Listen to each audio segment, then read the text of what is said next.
Bismillahirrahmanirrahim. Assalamualaikum warahmatullahi wabarakatuh.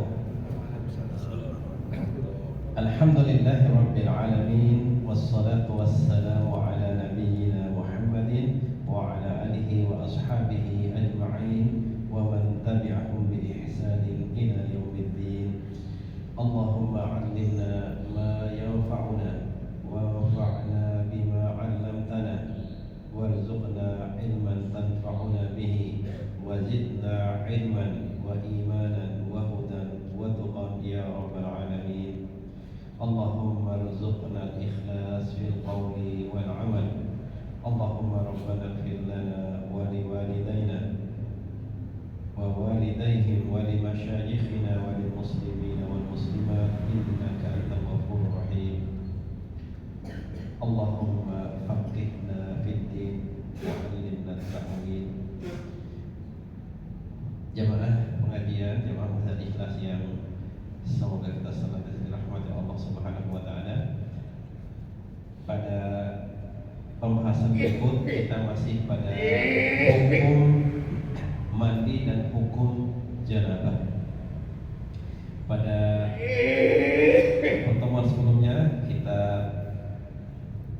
sampai pada akhir penjelasan dari hadis yang ke-93, yaitu dari Abu Sa'id Al-Khudri, semoga Allah meridhoinya. Dia berkata bahwasanya Rasulullah SAW bersabda, al-ma'u minal ma'i. Jadi artinya air itu ya berasal dari air. Maksudnya itu kita melakukan mandi itu karena kita melihat air. Jadi disebabkan karena dari adanya keluar air, bentuknya adalah air mani. Nah, ada sedikit faedah di sini yang untuk kita ulang sedikit tentang masalah berjima, yaitu sebagaimana kita bahas hadis-hadis sebelum itu bahasanya Rasulullah SAW suatu ketika menggilir istrinya yang 9 orang itu dalam satu malam. Ya, jadi semua istri beliau sallallahu alaihi wasallam, beliau berkumpul dengannya atau melakukan jima. Waktu itu ditanya oleh seorang sahabat ini, ya, tidakkah engkau jadikan hanya sekali mandi aja? Beliau katakan bahwasanya itu lebih ansyad, jadi akan lebih menguatkan lagi semangat. Ya, khususnya kepada Rasulullah SAW, dan ini adalah asal hadis adalah hadis Imam Bukhari. Jadi bahwa beliau itu sallallahu alaihi wasallam, Allah berikan keistimewaan ya secara fisiknya. Dalam masalah itu beliau diberikan kekuatan 30 orang laki-laki. Subhanallah. Ya, di samping itu jamaah ini yang mungkin kita ambil faedahnya dari untuk kehidupan zaman sekarang. Orang-orang zaman sekarang ya apalagi sudah usia ya 40-an, 50-an, 60-an itu mereka mencari obat ya istilahnya obat kuat gitu, ya mau mencari suplemen atau apa itu dan seterusnya, lupa pada satu hal ini. Jadi bahwasanya Rasulullah SAW katakan dalam sebuah hadis yang lain bahwasanya qala adil wudu ba'da jima. Jadi Rasulullah SAW berwudu kita ataupun hubungan suami itu, apa beliau jawab? Beliau katakan fa innahu ansyatu lil 'aud. Jadi itu akan lebih membuat kita lebih kuat lagi, lebih giat lagi untuk kembali melakukan. Jadi sebenarnya obat itu bukan dengan obat-obatan yang ya apa istilahnya secara kimiawi apa itu. Sebenarnya itu adalah sebenarnya dari hati kita dan diri kita. Di samping itu kita amalkan sunnah ini kadang-kadang dilupakan. Jadi justru dengan itu akan kita lebih nasyad, lebih giat lagi, lebih semangat, tetap bergairah kembali kalau melihat bahasa kita yang agak vulgar. Jadi lebih bergairah kembali dengan kita berwudu. Ya, jadi yang bisa dicoba. Nah, jadi seperti itu. Dan alhamdulillah dari pengalaman juga ya kita subhanallah seperti itu. Jadi tidak perlu sebenarnya kita untuk obat-obat kuat, obat perangsang dan sebagainya itu. Karena akhirnya kalau seperti itu, apalagi dengan kita sebagaimana bahasa para ulama juga, maksudnya sebenarnya itu kadang-kadang suami istri adalah mereka lupa rahasia itu memakai minyak wangi. Jadi minyak wangi itu subhanallah seperti itu. Jadi sebenarnya kata Imam Syafi'i itu memperkuat ruh kita, minyak wangi. Jadi saya manfaat yang lain lainnya. Jadi di samping kita itu memakai minyak wangi dan seterusnya, maka kita di sini Rasulullah SAW katakan, jawab beliau, bahwasanya berwudu setelah kita berjima itu dia apa? Fa innahu ansyatu lil audi. Jadi dia akan lebih buat kita lebih berkait lagi untuk mengulang kembali hubungan suami istri. Nah, tentunya fata'mimul ghusli bil ma, tentunya dengan kita mandi, katanya Syekh di sini lupa tadi berkata Syekh ini qala al-muallif rahimahullah taala, beliau katakan fata'mimul ghusli bil ma, maka tentunya kita mengguyur seluruh tubuh kita dan kita mandi, tentu asyaddu nasyatan wa quwwatan, tentu akan lebih menambah lagi gairah kita dengan makin menambah kekuatan kita. Nah, di sini kekuatan kita untuk melakukan hubungan suami istri. Nah, jadi seperti itu jemaah sekalian. Barakallahu fikum. Jadi karena memang badan itu akan setelah habis berjima itu akan ya terasa lemah, terasa ada rasa marah atau ada lemah, maka dengan kita mandi maka akan kembali dia gairahnya, jadi kekuatannya, semangatnya dan juga kekuatannya. Wallahu latifun bi ibadihi, sungguh Allah Maha pemurah, Maha kasih sayang pada hamba-hambanya. Jadi berikan syariat kita dalam seperti ini, habis kita berhubungan itu untuk minimal kita berwudu agar lebih menambah gairah kembali. Nah, kita sampai pada sekarang pada hadis yang ke-94.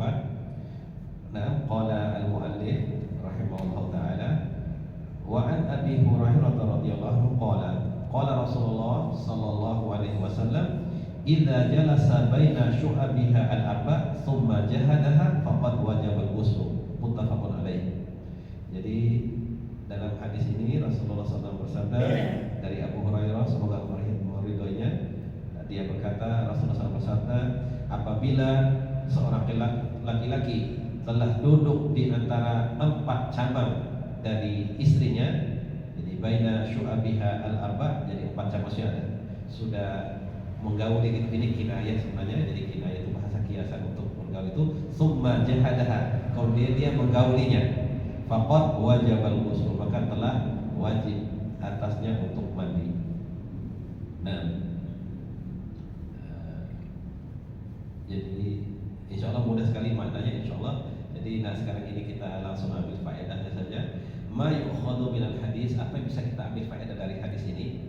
Bahwasanya ya ini ada, yaitu jadi maksudnya tangan ya 4 cabang itu masih ada kedua tangannya dan kedua kakinya. Ya, dan tentunya duduknya laki-laki di antara keempat itu tatkala melakukan hubungan sama istri itu merupakan kinayah tentunya untuk hal ini. Jadi tentu itu suatu kemestian, itu adalah melakukan perbuatan hubungan suami istri.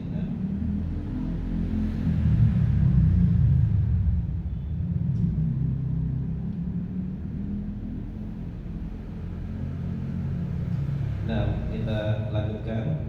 Ini sudah kemarin sebenarnya. Jadi kita lanjutkan ke hadis yang ke-95. Nah, dari Ummu Salamah. Nah, ini kita berbicara lagi dari sisi perempuan ini. Ya, kalau tadi itu masih laki-laki, dari sisi wanita atau istri, seorang sahabiah. Jadi dari Ummu Salamah bercerita bahwasanya Ummu Sulaim, jadi seorang sahabiah, yaitu istrinya Abu Talha al-Ansari, dia berkata, dia bertanya kepada Rasulullah, ya Rasulullah, innallaha la yastahi minal haq. Ya Rasulullah, sesungguhnya Allah itu tidak malu menyatakan tentang yang hak atau kebenaran. Jadi dimulai dengan kata-kata seperti ini, karena ini akan ditanya. Ini sebenarnya secara adat manusia akan malu untuk bertanya. Ya, kemudian apa dikatakan? Fahal 'alal mar'ati al-ghuslu idza tamalat. Kemudian dia bertanya, apakah wajib atas seorang wanita, seorang istri untuk mandi apabila dia mimpi basah? Ya, Rasulullah SAW menjawab, qala na'am idza ra'atil ma'a. Na'am, iya, apabila dia melihat air. Maksudnya di sini adalah air mani. Jadi wanita juga itu, ada jelaskan di wanitanya, wanita itu juga bisa mimpi basah bahkan sampai keluar air mani, sama seperti seorang laki-laki ya, atau suami atau laki-laki, dia mimpi basah, istilah kita, keluar air mani. Nah,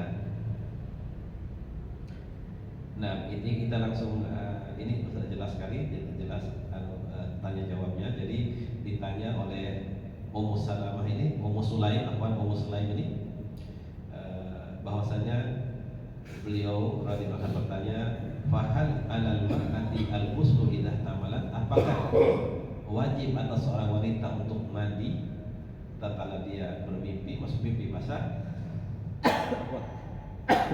Rasulullah SAW menjawab, iya, apabila dia melihat air. Nah, di sini dijelaskan ma yu'khadhu minal hadis, apa faedah yang bisa kita ambil dari hadis ini?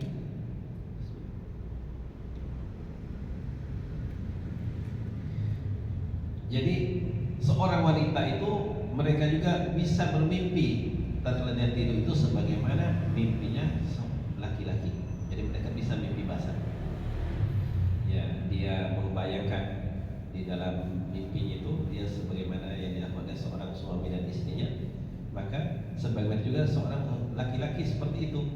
Maka bisa jadi dengan mimpi itu maka keluarlah air mani. Jadi sama seperti laki-laki, wanita pun akan sama seperti itu. Nah, yang menjadi faedah juga di sini bahwasanya khayalan atau yang dilihat dalam mimpi itu ini tidak menunjukkan kekurangan agama seseorang. Ini adalah tabi'i, jadi memang manusia seperti itu. Ya apalagi ini terjadi pada wanita-wanita yang mulia, yaitu Ummu Sulaim, ya, istrinya Abu Talha. Nah,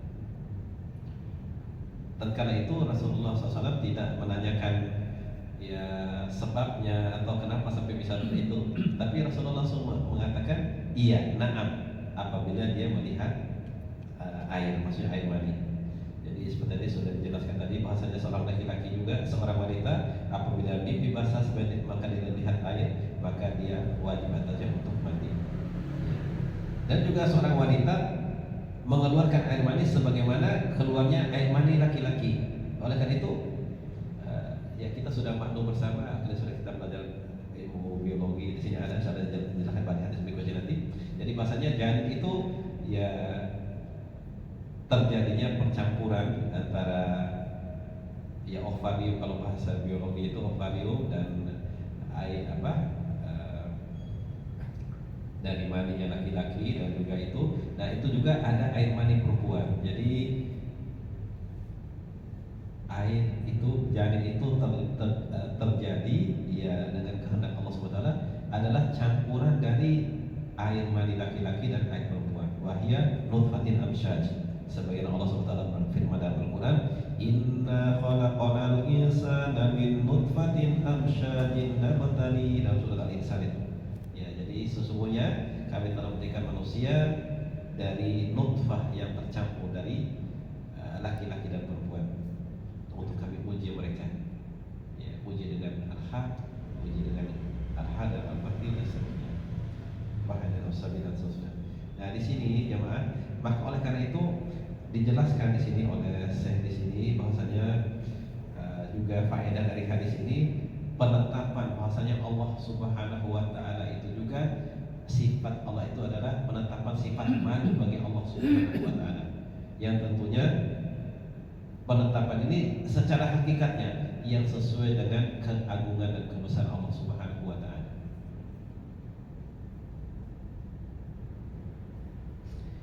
Di sini juga jemaah saya menjelaskan bahasanya rasa malu itu tidak sepantasnya mencegah seseorang untuk menuntut ilmu atau bertanya. Oleh itu kita sudah sering memahami ini, jadinya ada ini la yata'allamul ilma mustahil wa mustakbir. Tidak akan mau belajar ilmu, tidak akan mau belajar agama atau menuntut ilmu agama ini dua orang macam, yaitu orang yang malu dan orang yang sombong. Ya, tidak akan bisa, tidak akan, kalau dia malu tidak akan bisa. Kalau dia juga sombong, ada kibir, tidak bisa. Ya, rasulullah. Ya. Jadi seperti ini. Ini diantara contohnya seperti ini tadi. Jadi subhanallah, sebagaimana juga nanti ada Aisyah ceritakan. Jadi sesungguhnya sebaik-baiknya wanita adalah wanita-wanita Ansar. Ini diantaranya adalah Ummu Sulaim ini. Lam yamna'hunna al-haya'u min at-tafaqquhi fid din. Dalam riwayat itu, semoga Allah merahmati wanita-wanita Ansar, dan sebaik wanita adalah wanita Ansar. Ya, jadi karena mereka tidak mencegah mereka dari karena rasa malu itu untuk mereka tafaqquh fiddin. Jadi seperti itu. Jadi tidak mencegah mereka dengan rasa malu itu mencegah mereka untuk bertafaqquh fiddin, katanya Sayyidatina Aisyah radhiyallahu anha. Jadi hal ini bukan untuk kita malu jemaah seperti itu. Jadi mungkin Pak secara adat mungkin akan malu ini wanita ini, tapi subhanallah dia dahului dengan ucapan dia yang ini kita hanya kita dapat faedah yang paling tentang hal ini, itu innallaha la yastahyi minal haq. Sesungguhnya Allah itu tidak malu dari kebenaran, jadi mengungkapkan kebenaran. Jadi ini merupakan penetapan sifat malu itu bagi Allah Subhanahu wa taala, tentunya yang pantas, yang sesuai, yang yaliqu bi jalalihi, yang sesuai dengan keagungan dan kebesaran Allah Subhanahu wa taala. Nah, ini juga dijelaskan oleh saya di sini, termasuk adab yang baik itu di dalam kita menjelaskan sesuatu atau bertanya, kita mendahulukan dengan pernyataan atau perkataan sebagai muqaddimah, yaitu yang umumnya akan malu manusia menyampaikannya. Tapi di sini subhanallah begitu kefakihan seorang wanita Ansar ini, dia mendahulukan kata-kata tadi, itu ya Rasulullah, innallaha la yastahyi minal haq. Ya, agar sesuai dengan nanti apa yang akan ditanyakan. Dan seperti itu. Jadi ini juga merupakan faedah kita semua. Jadi disyariatkan bagi seseorang yang manusia untuk bertanya tentang masalah agama pada apa-apa yang dia butuhkan. Jadi jangan malu untuk bertanya. Ya. Dan kemudian di sini saya membagi ada 3. Jadi tentang masalah seseorang yang melihat ada air mungkin di kainnya atau di badannya, ya, karena dia tidur dan karena dalam keadaan tidur, ya. Jadi yang pertama dia pastikan dulu itu adalah mani, maka dia wajib untuk mandi tentunya. Ya. Walaupun dia tidak ingat dia mimpi atau tidak, kalau dia sudah pasti itu adalah mani, maka dia tetap wajib untuk mandi. Mungkin dia tidak ingat dan sebagainya. Nah, kemudian juga itu dia memastikan dulu bahwa itu adalah mandi. Nah, ini adalah najis, maka dia tidak wajib atas untuk mandi. Ya, ya cuma dia wajib untuk mencuci pakaian terkena mandi itu. Nah, kemudian juga dia kan tidak tahu apakah ini mandi atau mandi. Ya, dalam hal ini katanya para ulama dijelaskan saya di sini bahasanya mungkin kalau didahului dengan dia bercumbu atau memikirkan sesuatu dengan istrinya dan sebagainya tadi, maka itu biasa itu adalah mandi, ya, karena memang yaitu mandi itu sebagai, ya, dalam bahasa ilmu biologi itu memang itu sebenarnya untuk membersihkan sisa-sisa kalau masih ada sedikit dari air seni. Jadi untuk sekali itu juga adalah untuk membersihkan, fungsinya adalah untuk membersihkan masih ada sisa kotoran atau urin atau dalam batang zakar. Nah, itu fungsinya. Maka itu dia menjadi dia termasuk najis jadi. Tetapi kalau barang duga itu adalah mani, maka dia tentunya wajib untuk mandi. Nah, berikutnya hadis yang ke-96. Wa an Anas radhiyallahu anhu qala Rasulullah sallallahu alaihi wasallam fil mar'ah tara fi manamiha ma yara ar-rajulu qala tattasi muttafaqun alaihi. Wa zada Muslim faqalat Ummu Salamah wa hal yakunu hadha qala na'am fa min aina yakunu syabahu. Ya, di sini ada lebih jelas lagi antara dialog ini Ummu Salamah dengan istri Rasulullah, Ummu Salamah dengan Rasulullah SAW.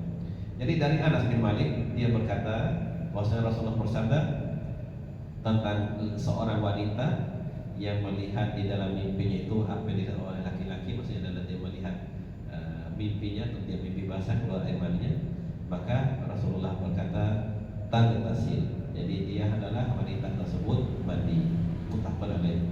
Nah, waktu itu dari Imam Muslim beliau menambahkan ini, mengatakan faqalat Ummu Salamah, maka Ummu Salamah istrinya Rasulullah SAW radhiyallahu anha, wa hal yakunu hadza, nah bagaimana bisa jadi seperti ini? Nah, kemudian Rasulullah menjawab, iya, wajib dia mandi. Dari mana akan terjadinya keserupaan? Nanti ada hadis kaitan dengan hadis yang lain atau di belakangnya nanti bahwasanya bukti bahwasanya wanita itu ada keluar air maninya adalah yaitu ada 3 pertanyaan oleh orang Yahudi untuk menguji bahwa beliau betul adalah Rasulullah atau tidak. Ya, ditanya apa yang pertama makan oleh ahli jannah. Ya, kemudian juga di antara juga bahwasanya bagaimana bisa terjadinya orang itu, maksud anak itu bisa mirip bapaknya atau mirip ibunya. Maka ada 2 lafaz jemaah. Jadi itu dalam lafaz hadis itu, jadi in sabaqa ma'ur rajuli ma'al mar'ati, apabila air laki-laki itu mendahului, ya lebih dahulu, ya keluar daripada air yang perempuan atau air istri, maka dia akan menjadi laki-laki. Ya. Dan ayat itu in ala ma'ur rajuli ma'al mar'ati la syabahat abah. Jadi apabila air mani laki-laki atau suami itu lebih mendominasi, ala ini mendominasi, ya ada dalam bahasa bilang itu sekarang itu jangan kita belajar dulu dominan dan resesi gitu. Jadi maka dia akan menjadi, kalau itu maka dia akan menjadi laki-laki, ya, akan mirip dengan bapaknya. Kalau lebih dahulu, nah, subhanallah dalam ideologi bahasanya ya kromosom itu istilahnya kromosom dan dia itu. Jadi itulah. Jadi kalau lebih dahulu membuahi sel telur itu adalah kromosom X itu, maka dia akan menjadi laki-laki. Dan kalau lebih banyak mendominasi air yang laki-laki, maka dia akan mirip ayahnya. Nah, seperti itu juga ini tadi, makanya tadi dikatakan waktu Rasul bertanya tentang ada seorang wanita bahkan sampai hampir dituduh berzina istri itu, maksudnya, loh, saya kan kulit saya hitam, kenapa bisa putih anak ini? Gitu. Dia ragu, ini jangan ini yang melakukan perbuatan dan sebagainya. Akhirnya Rasulullah mengambil ini, subhanallah, dibukti oleh imam dokter wanita masalah kromosom dan seterusnya itu.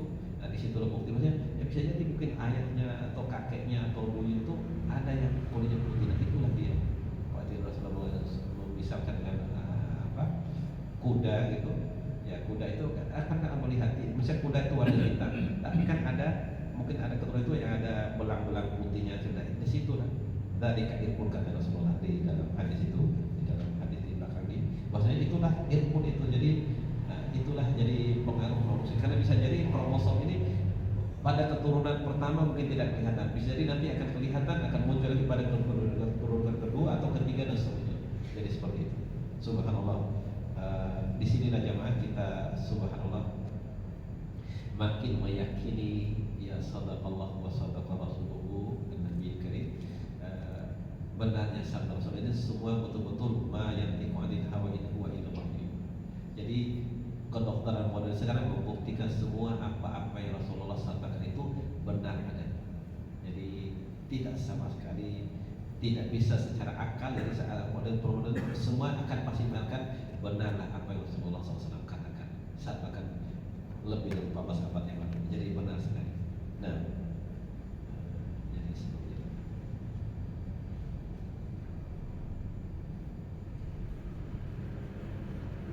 Nah ini ada sudah penjelasan para ulama seperti itu. Nah ini apa ini? Ada bawakan ini hadis yang lain. Jadi bahwasanya Rasulullah SAW bersabda, amma syabahu fil waladi, adapun keserupaan wajah dari seorang anak itu, fa innar rajula idza ghasyal mar'ata fasabaqaha ma'uhu kana syabahu lahu, idza sabaqa ma'uha kana syabahu lahu. Jadi apabila seorang laki-laki, seorang suami apabila dia menggauli istrinya, maka lebih dahulu airnya yang membawa kromosom X tadi itu, maka dia akan mirip dengan ayahnya, ya, atau lebih banyak. Apabila lebih dahulu air yang perempuan, ya, atau lebih banyak, dan dalam ayat tadi ala, maka dia akan mirip dengan ibunya dan dia akan menjadi perempuan. Ya, ya apa karena ini mimba faedah mudah-mudahan jemaah. Ini sudah tidak sampaikan beberapa ikhwah juga. Jadi ada yang apa namanya? Ini salah satu dari teori ini dari sabda Rasulullah SAW dari ilmu biologi. Ternyata salah satu teorinya untuk kita ingin mendapatkan anak yang laki-laki, ya, dengan anak yang perempuan itu ada tekniknya, ada caranya memang. Dan ini mujarab jemaah. maksudnya apa? Sudah kita bukti dan kita lihat. Jadi kalau itu ya maaf dengan bahasa biasa saja saya bahasakan. Jadi kalau kita ingin mendapatkan anak laki-laki, maka itu kita harus full gasnya, ya harus ditempel terus. Nah, adapun kalau ingin mendapatkan anak perempuan, ya dari sifat-sifat dari belajar biologi atau kedokteran itu, maka istilah ada ya apa, pakai gigi atrek sedikit, jadi ditarik sedikit, karena memang kromosom atau sperma itu yang mengandung sel yang untuk laki-laki itu, dia itu lebih lincah, dia lebih cepat menuju hidung telur. Maka kita harus segerakan ini, kita harus tempel, ya harus full gas. Nah, adapun kalau untuk itu, kalau untuk yang kromosom untuk dapatkan anak yang perempuan itu, ikhtiar kita adalah kita tarik sedikit. Jadi jangan ditarik atau diatrek, ya gigi atrek, pakai gigi atrek. Subhanallah, itu terbukti. Ini dapat kita ilmu dari para guru-guru orang tua. Jadi seperti itu jemaah. Yang maksud anak sampai dengan Afwan sampai kepada kajian ini, karena itu terkait juga ada ikhwan-ikhwan yang pernah bertanya langsung sama anak. Jadi maka anak jawab apa ada seperti itu. Dan ini sudah mujarab sesuai dengan sunnah Rasulullah SAW dari ilmu kedokteran dan juga ilmu biologi yang sudah kita pelajari. Nah, ini subhanallah seperti itu. Barakallahu fikum. Mudah-mudahan dengan sedikit ini bermanfaat buat kita semua. Insyaallah kita lanjutkan pada kajian berikutnya, yaitu tentang masalah hadis yang ke-97, yaitu dari Aisyah bahwasanya Rasulullah SAW bersabda, adalah Rasulullah SAW yaktasilu min arba'in. Jadi beliau itu mandi dari 4 keadaan atau 4 hal yang dilakukan, yaitu dari mandi janabah, yaitu juga mandi hari Jumat, mandi karena beliau berbekan, dan mandi tatkala beliau mandi dari karena telah memandikan jenazah. Ya, nanti akan ada penjelasan setelahnya.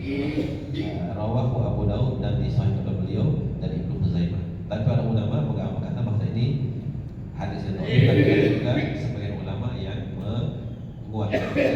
Kita akan bahas secara rinci pada pertemuan berikutnya insyaallah taala. Barakallahu fikum. Ya, semoga dengan sedikit ini bermanfaat buat kita yang mendengarkan, yang untuk lebih menambah keyakinan kita dan akan kebenaran syariat agama kita Islam ini, sehingga kita betul-betul makin yakin, sehingga kita betul-betul seperti Allah beritakan wala tamutunna illa wa antum muslimun. Karena memang dengan keyakinan sudah ada, ditambah lagi dengan pengetahuan seperti ini, ditambah lagi dengan didapat oleh para dokter dan pada ilmu kedokteran pada zaman pada sini, benar sekali apa yang Rasulullah SAW katakan bahwasanya bisa jadi seorang itu akan menyerupai ibunya atau akan menjadi seorang wanita, ya karena hal-hal seperti tadi.